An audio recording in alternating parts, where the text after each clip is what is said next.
Now, it's time for our Guinness rugby conversation in advance of the game between Scotland and Ireland at Murrayfield on Sunday. Neil Francis, our regular rugby pundit, is with us, but we're also joined today by Scott Hastings, a man who had a fantastic career in the Scottish jersey. He was on the Grand Slam winning team of 1990, went on 2 Lions tours, and I'm not sure you ever played on a losing team to Ireland, Scott, did you? Funnily enough, actually, I did play it on one occasion. 12 times against Ireland, won 10, drew 1.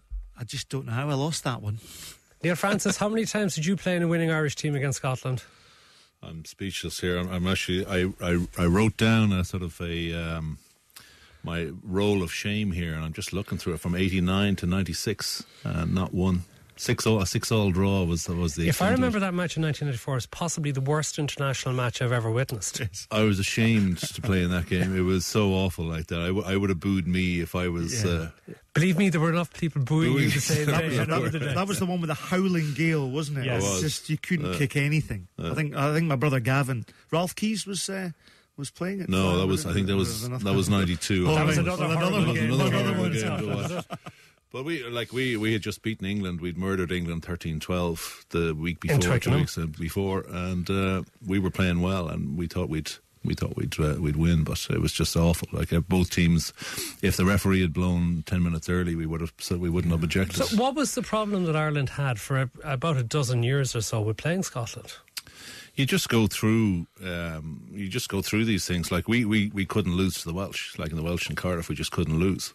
And we always felt that we were a better team than Scotland. And then, every year as it became more and more... You didn't learn over the days? No, we just sort of said, okay, they got us the last time. I remember even the first time I played against Scotland in Murrayfield.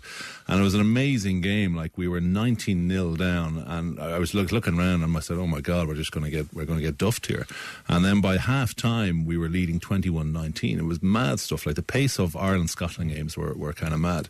And then they came back and they put 37 points. It was 37-21 or something like that. Madman game. It was just before the Lions game, and they played. It's unfortunate you can't play because they were a very exciting team to watch, Scotland, and a lot of time you ended up watching them because you'd be on the pitch and sort of say, my God, they are good. And there were great teams that you were part of in the early 1990s, and particularly that Grand Slam team of the 1990. But what went wrong for Scottish rugby? Where did you lose that thing that you were always dominant over Ireland? We loved playing amateur rugby. We couldn't adapt to professionalism, simple as that. I think the work ethos went out to the Scotland team. What I mean by that was that in the amateur days, you had doctors, builders, farmers. There was a great sort of team ethos, to work harder than the other teams. And Neil mentioned that particular game in 1989, the pace that Scotland would play at. We would try and speed the game up, and we had calls to speed the game up. And so we knew when we got into patterns of play, we knew exactly what the calls were. And I think, we had very intuitive coaches, and Ian McGeechan and Jim Telfer, who sort of took then Scotland into the professional era, and ultimately went on to coach, for example, the 1997 Lions. And then Scotland slightly lost their way. They recruited some kilted Kiwis. Brendan Laney came in, the Leslie brothers.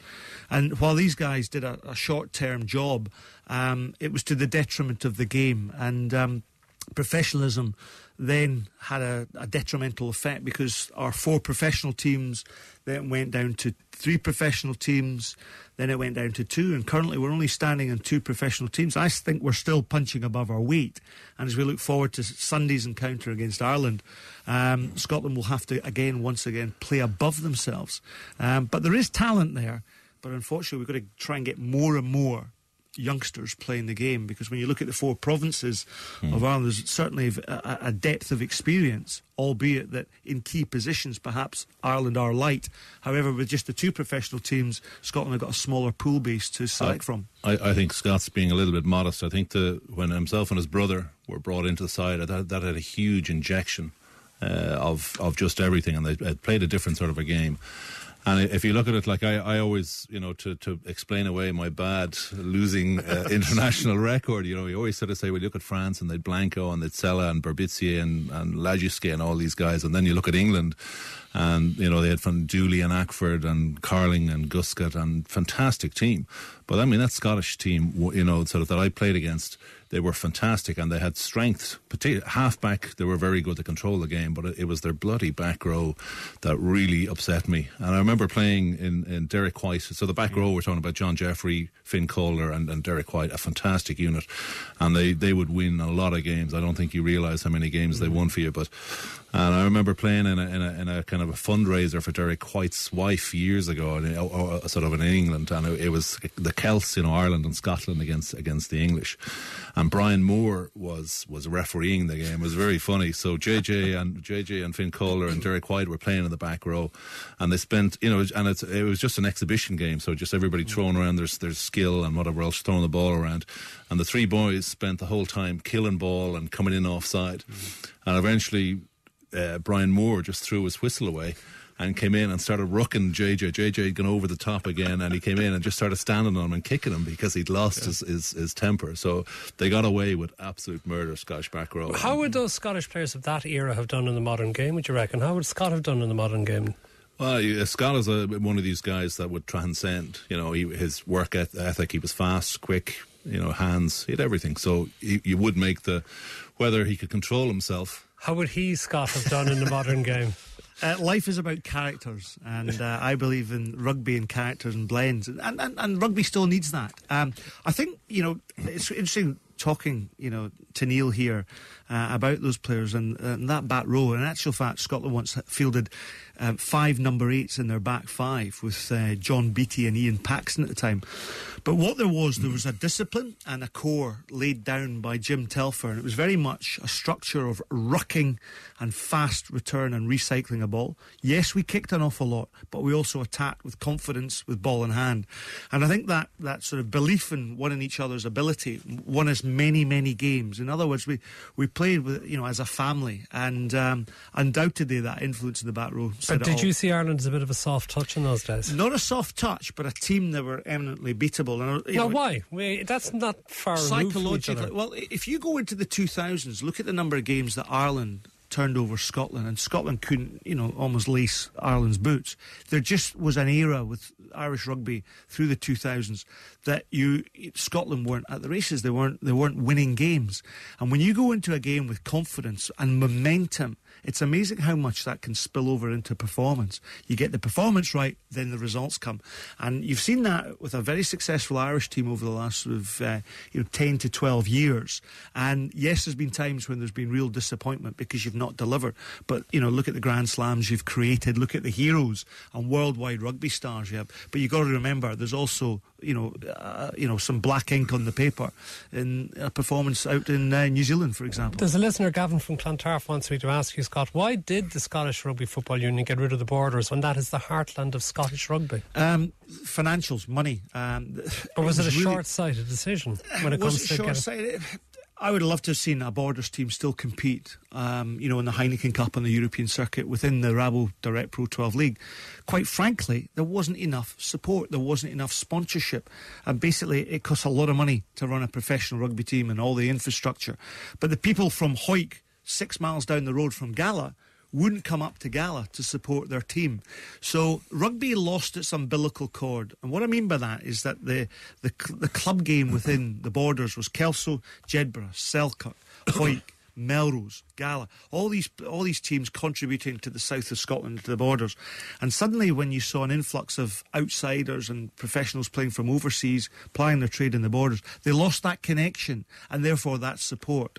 What about the fact that for recent times Scotland has always had outside coaches as well? You have one at the moment on a temporary basis. That's right. You had an Englishman previously. You also had a very good friend of Neil's, an Australian, Matt Williams, who, when he finished for Scotland, ended up doing a TV programme on a regular basis. How low can with you Neil sink? Francis.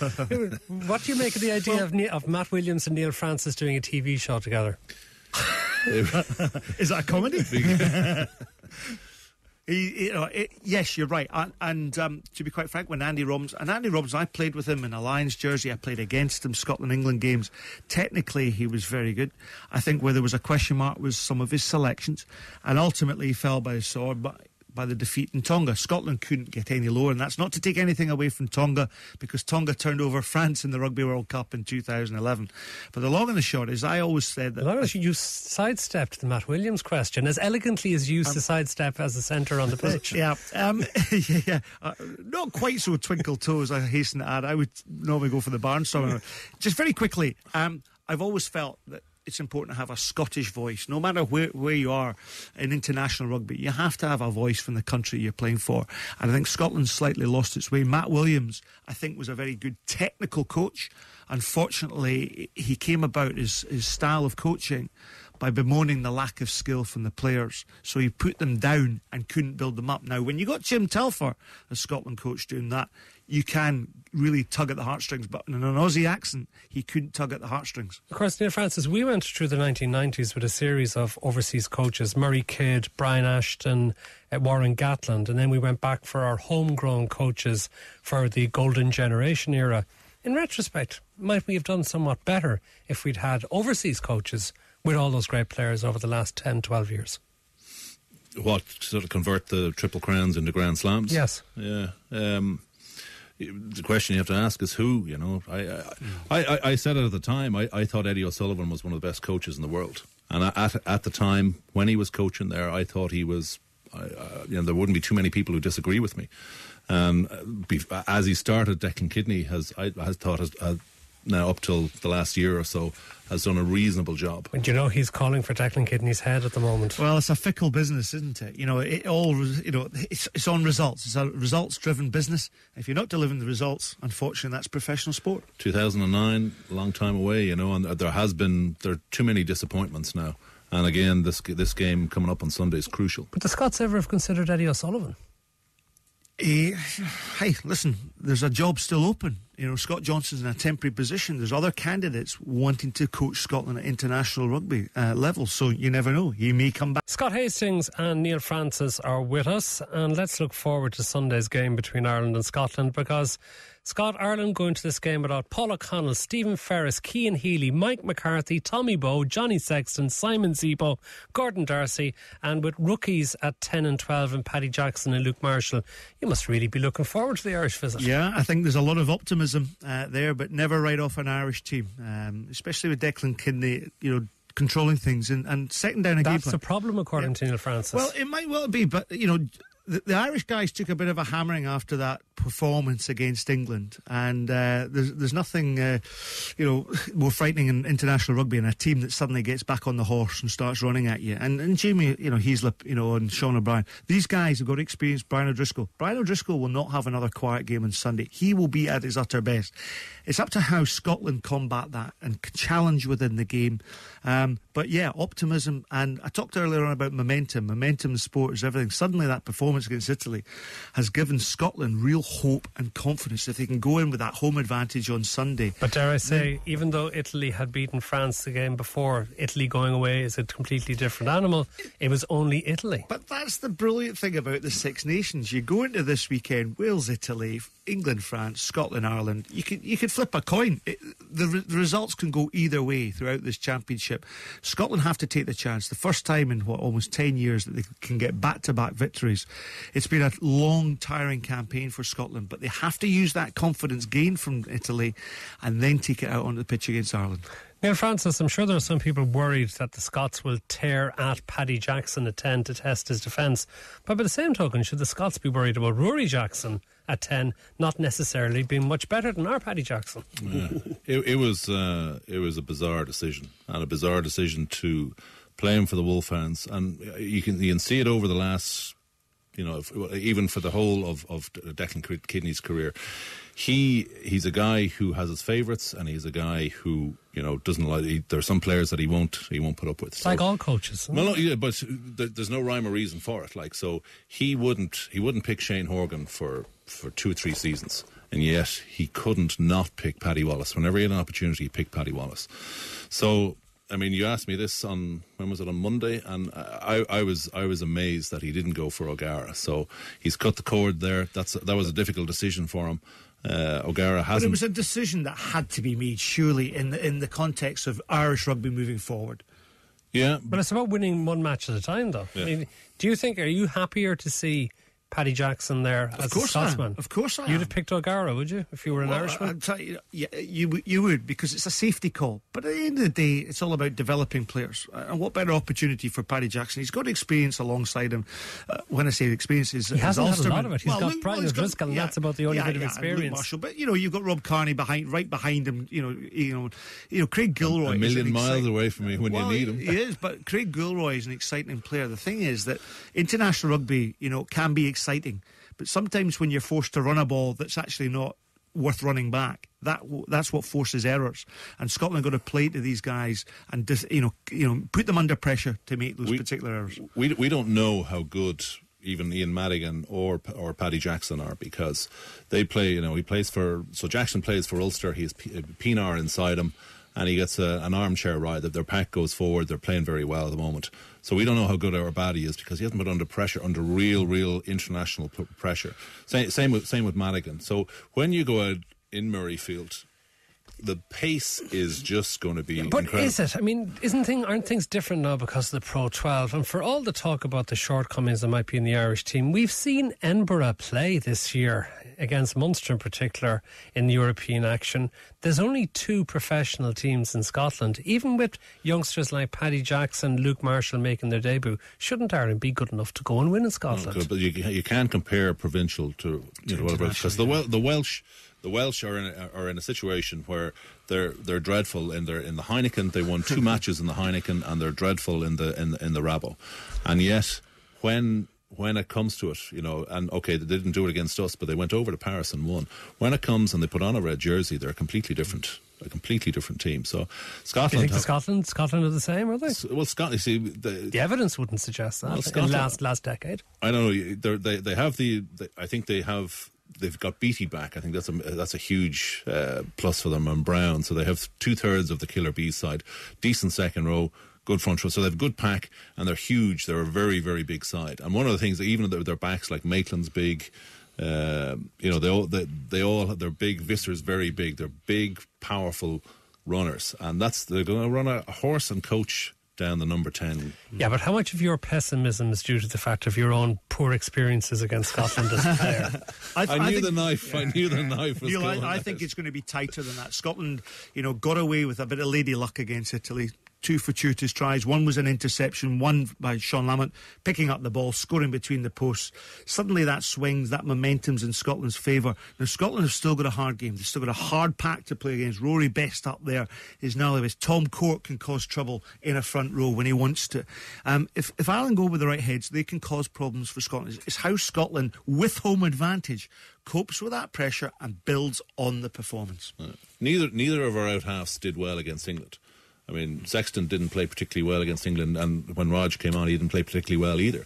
And one of the problems that England were so smart, and I said this, because they dominated the breakdown, they had 3 guys. They had 3 guys in the ruck, they had 8 guys along the line, and they had 4 guys in the backfield. And will Scotland do the same? Well, no, I don't think Scotland will be able to dominate the breakdown as well as England did. But our kicking game has got to be an awful lot better, and it comes down to how we control our possession. And that's Jackson. If he can control the game, so call it. Well, I think you're hardly going to turn around and say Ireland are going to win after all your negativity of the last week. I think Scotland are probably favourites to win. I think Jackson is a good player, but he's too young at this stage. He's only 21, and at this stage of his development, I don't think he is good enough to play at this level at this moment in time. Scott Hastings. Yeah, the contact's going to be key for me. Absolutely everything. Scotland were wiped away by England at Twickenham in the opening game of the Championship because they didn't compete at the breakdown in the contact. They did against Italy, but Ireland, present a different challenge. Brian and Heaslett, for example, a lot of gnarly players in that Irish pack. It's going to be a tighter game than maybe Neil expects. Tell me, just to finish up, Scott, did you ever play on a losing team against Neil Francis? Leave me alone. Funnily enough, I did. And it was when I was captain of the Irish Schoolboys. Scottish Schoolboys. Sorry, for playing for the Scottish Schoolboys. I was captain against Brendan Mullen's Irish Schoolboys. We were beaten 42-0 down in Cork at Musgrave Park. It was all because I got sent to kiss that Blarney stone to wish me good luck. And unfortunately, I had no lady luck. So I learned from that experience, and that's why I went back into the Scotland jersey and won many times against Ireland. But great friendly foes. I actually remember that match. I was at it. Brendan Mullen, I think, was running through you for fun that day. He was fantastic. What a player. What a great player.